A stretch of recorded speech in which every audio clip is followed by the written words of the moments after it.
This episode is brought to you by La Quinta by Wyndham. Your work can take you all over the place, like Texas. You've never been, but it's going to be great because you're staying at La Quinta by Wyndham. Their free Bright Side breakfast will give you energy for the day ahead. And after, you can unwind using their free high-speed Wi-Fi. Tonight, La Quinta. Tomorrow, you shine. Book your stay today at lq.com. This episode is brought to you by Buffalo Trace Distillery. Powerful yet smooth. Contained but never tame. Proudly going their own way, but never going alone.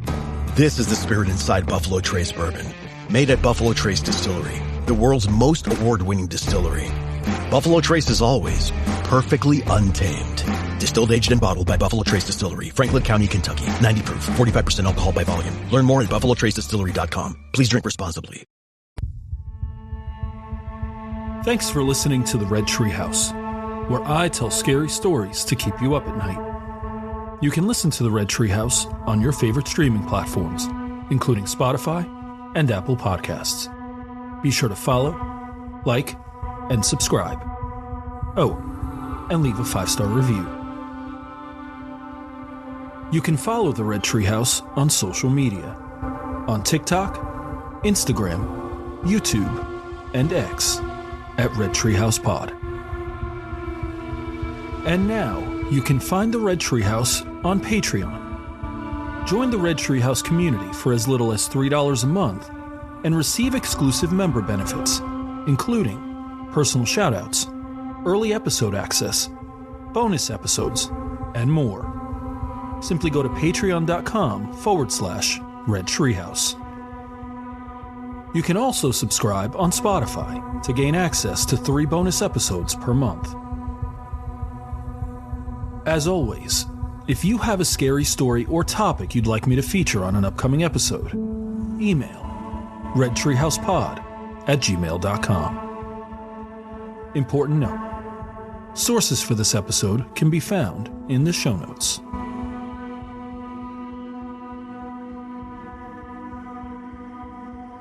Covering 1.1 million acres and stretching over 7 counties, the Pine Barrens are a massive tract of land in southeast New Jersey.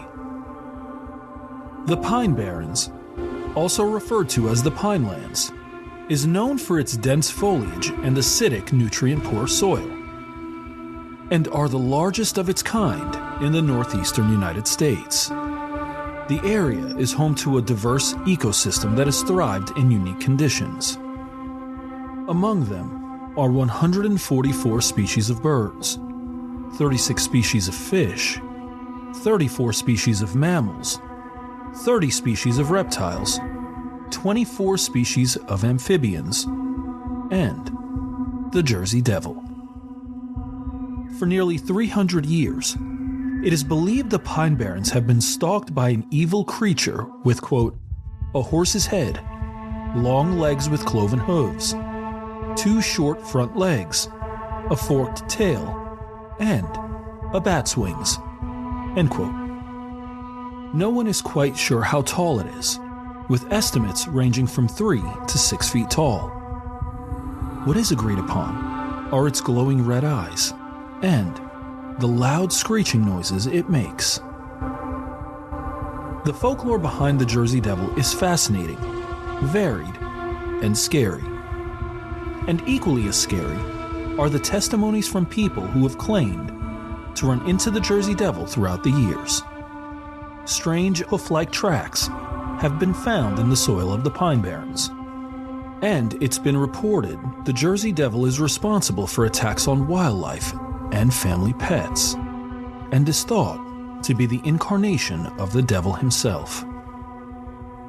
In this episode of the Red Treehouse, we're going to explore the origins and folklore of the Jersey Devil, and you'll hear testimonials from individuals who have had some scary run-ins.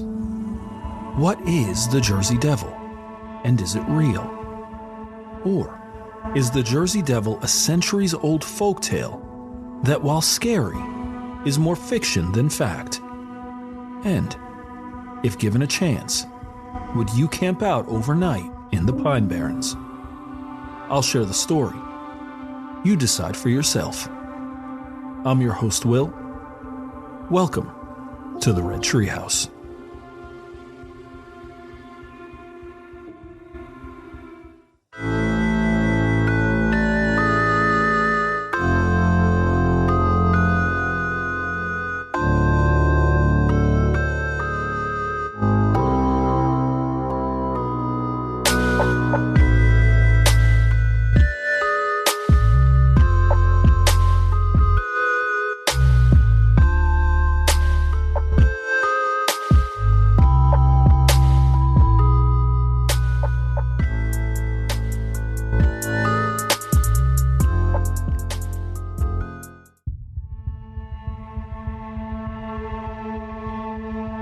I mentioned earlier, there are several different origin stories for the Jersey Devil. And while one is the most well-known and widely accepted, we'll start by covering the lesser-known stories. While researching, I came across a small handful of articles that referenced the Lenape people, an indigenous tribe local to the region of the Pine Barrens.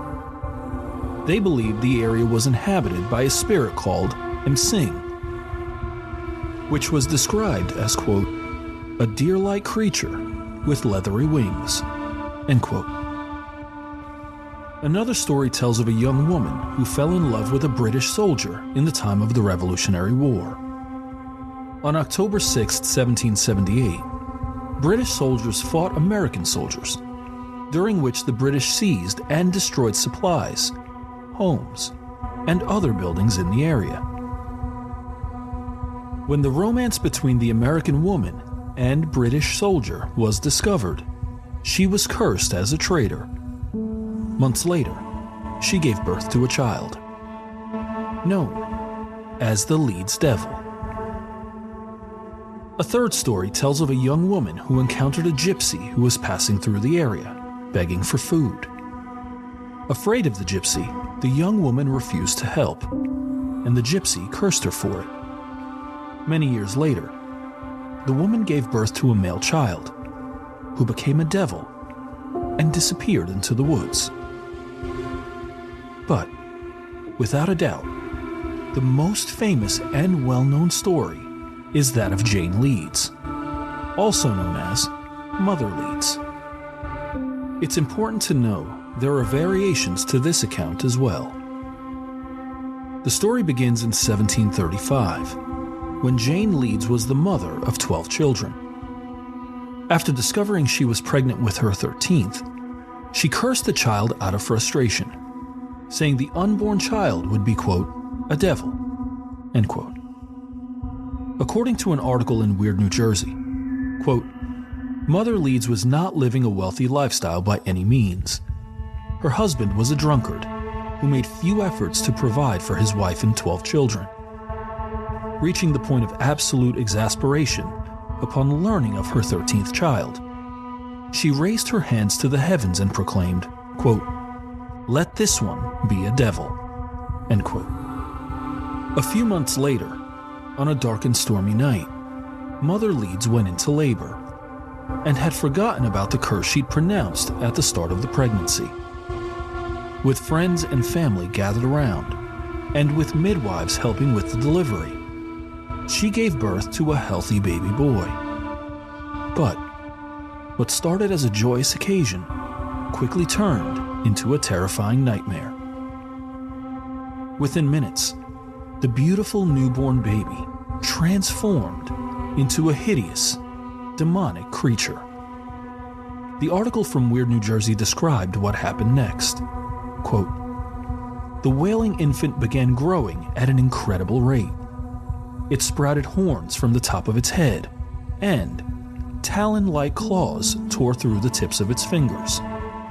Leathery bat-like wings unfurled from its back, and hair and feathers sprouted all over the child's body. Its eyes began glowing bright red as they grew larger in the mother's gnarled and snarling face, end quote. Accounts vary as to what happened next. One article reported the creature, transformation complete, screeched loudly, spread its wings, and beat everyone in the room with its tail, killing Mother Leeds.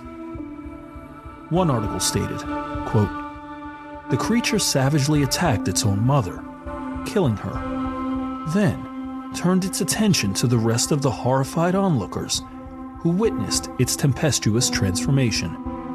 It flew at them, clawing and biting, voicing unearthly shrieks the entire time. It tore the midwives limb from limb, maiming some and killing others."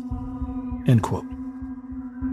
The creature is reported to have broken down the door to the next room, where it attacked and killed its father and several siblings.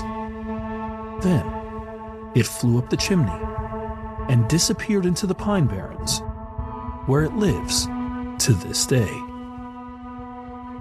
Something interesting. One version of the story claims Mother Leeds was a witch, and the father was the devil. The child, then, was the product of an unholy union between the two. Surprisingly, historical data appears to support at least part of the folktale. Mother Leeds is thought to be Deborah Leeds, and her husband was Japhet Leeds. A will written in 1736 identifies the couple as having 12 children and having lived in the Leeds Point section of southeastern New Jersey, where the Jersey Devil story is said to have occurred. Something else that's interesting. While the early moments of the Jersey Devil's life were violent, subsequent encounters with the creature do not include violence or harm. And while eyewitnesses often experience overwhelming fear, there have been no reported violent encounters in nearly 300 years. In fact, sightings of the Jersey Devil are widely thought to be a forecast of impending doom or death. Over nearly 3 centuries, encounters with the Jersey Devil have ranged from hearing, quote, "eerie noises and wails in the forest," end quote, to distant sightings, to face-to-face meetings. One of the most famous sightings occurred in January 1909. Councilman E.P. Whedon was sound asleep when he was suddenly awakened by the sound of, quote, "flapping wings outside his bedroom window," end quote. When he went outside to investigate, Councilman Whedon found cloven footprints in the snow. What's fascinating, though, is Councilman Whedon wasn't the only person to encounter the Jersey Devil. From January 16th to the 23rd, 1909, hundreds of sightings were reported throughout South Jersey and Philadelphia, which was nearly 50 miles away. Some reports were as far as Delaware and Western Maryland. The reports stirred fear throughout the area, causing schools to close and workers to stay home out of concern for their safety. It also spurred on a series of hoaxes, with one, quote, "including a kangaroo equipped with artificial claws and bat wings," end quote. Over the years, monetary rewards for capturing the Jersey Devil have reached as high as $10,000. And it's been reported the Jersey Devil has been shot at, exorcised, and officially declared dead. Still, the sightings continue. Reddit user Dragon567 posted, quote, "It was only about 10 p.m. at night. I was slowly drifting off to sleep when I heard what sounded like horse hooves outside my window. I rationalized it to be the horse farm down the road. But then, I realized the horse farm was 3 or 4 miles away, and I wouldn't be hearing hooves this clearly. I was instantly seized with fear, though I couldn't figure out why. I wanted to look out the window to look at the wooden deck just outside to see what it was, but I was too scared to look. I eventually peeked out. I saw a large creature standing on my deck. It had bat-like wings and a pronounced snout. 2 horns sprouted from its head, and it had 2 smaller claws on its upper body with horse-like lower legs. It looked at me for a moment before beating its wings and flying away. I didn't sleep at all that night." End quote. An unnamed Reddit user posted, quote, "In the summer of 2010, I decided to visit the Pine Barrens located in southern New Jersey. The Pine Barrens is a massive forest area filled with camping grounds, resorts, a small river, and even a couple of ponds. It's the perfect place for an outdoorsman or an adventurer. My purposes, however, were not to visit this place for the sake of experiencing another dull camping trip. I decided to camp, as I felt what I was looking for would have no better setting. But, unlike most campers, I attempted to prepare for an event that would change my life and bring a slightly twisted mind like me a psychological thrill, even if it were to bring me death. In the Pine Barrens, according to legend and several accounts, lies a creature called the Jersey Devil. This creature was nicknamed by the inhabitants of the state, as this creature seems to reside solely in this forest. I found an unnamed road off Washington Quaker Bridge Road and felt this would be the perfect place for me to make camp this night. To be honest, this off-road wasn't much of a road. It was a trail that was poorly made. I had to park a little bit up from where I got onto Washington Quaker Bridge and hike my way in that direction. I wanted to get as deep into these woods as I could, as far away from any type of man-made civilization that could impact my chances of seeing the devil face to face. My goal was to disturb the land of the devil, to let him know I was there, and to come find me.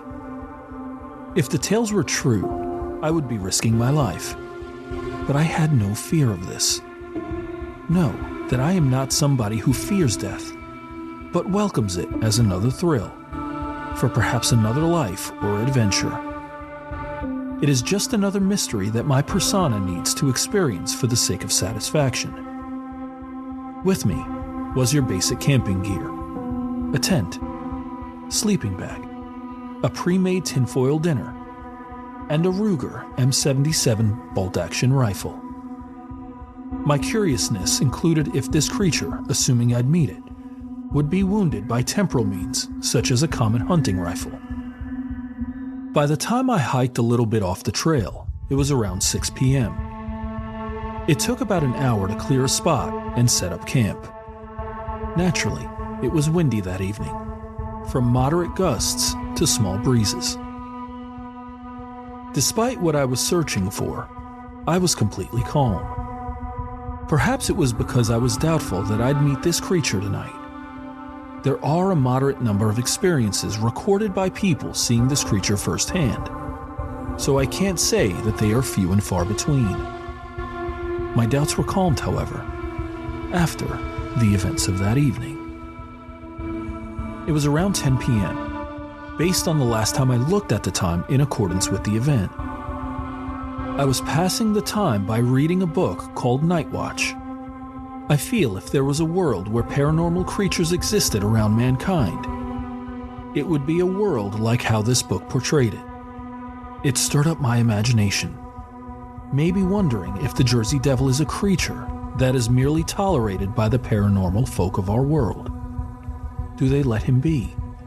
Or do they control him by only letting him reside in these woods?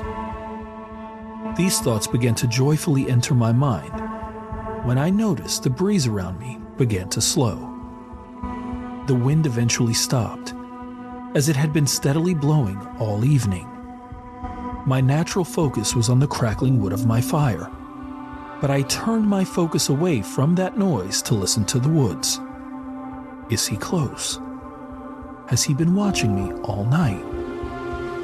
These contemplations began to excite me.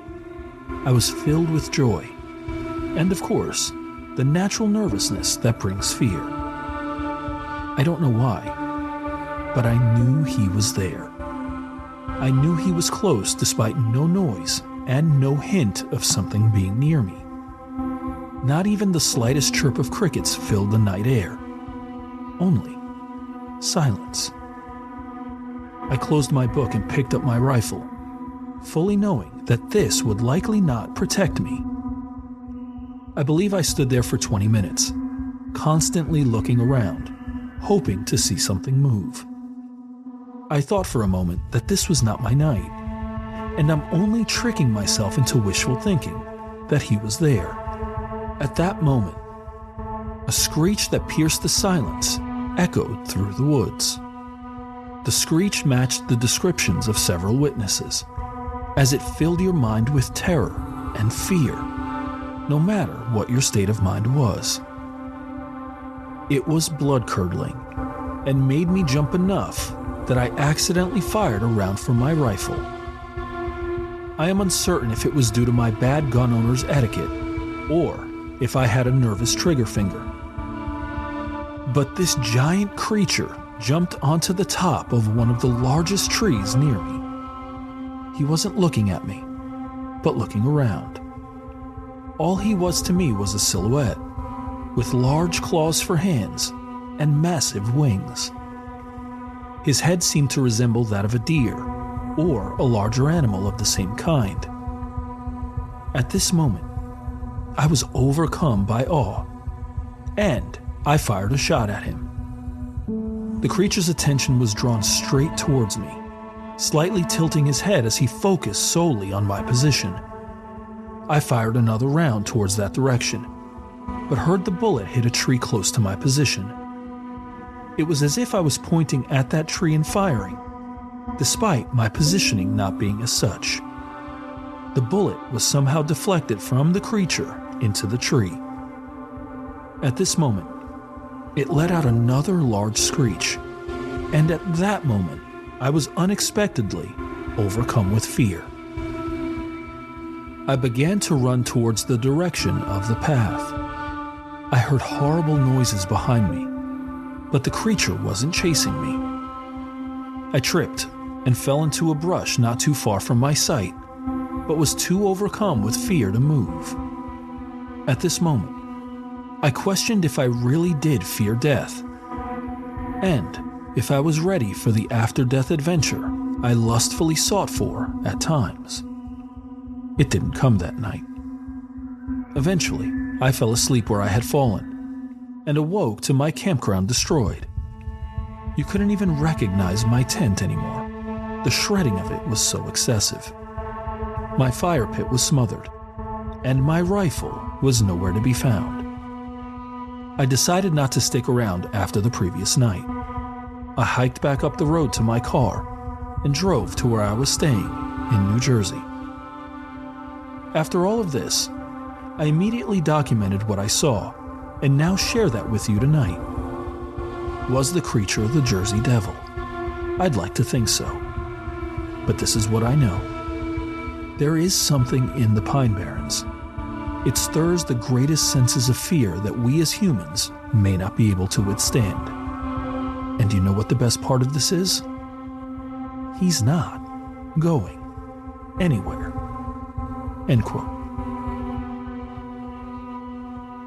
As with any other legendary creature, there is plenty of skepticism surrounding the Jersey Devil, with many considering the inconsistencies in the original story as proof that it's fiction.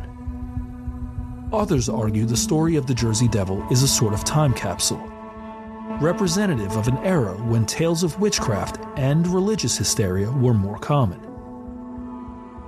In some ways, the legend of the Jersey Devil allowed parents to caution their children about wandering into the woods. Something like, "Don't go there. Stay out of those woods, or the Jersey Devil might get you." And still others simply view it as a great story, a myth born out of colonial America to spook generations sitting around a campfire. I'll admit, of all the stories about strange creatures roaming in the woods and waters, the Jersey Devil intrigues me the most.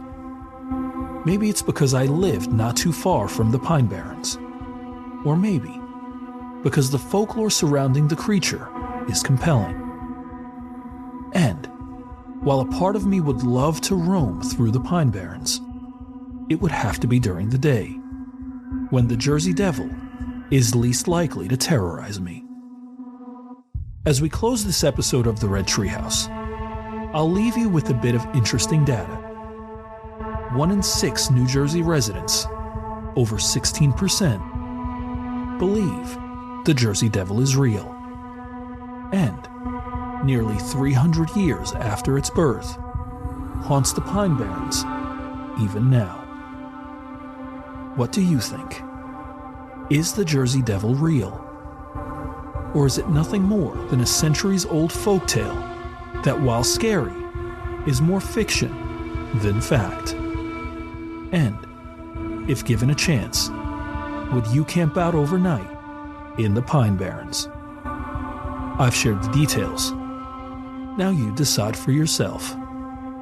I'm your host, Will. Thanks for joining me in the Red Treehouse.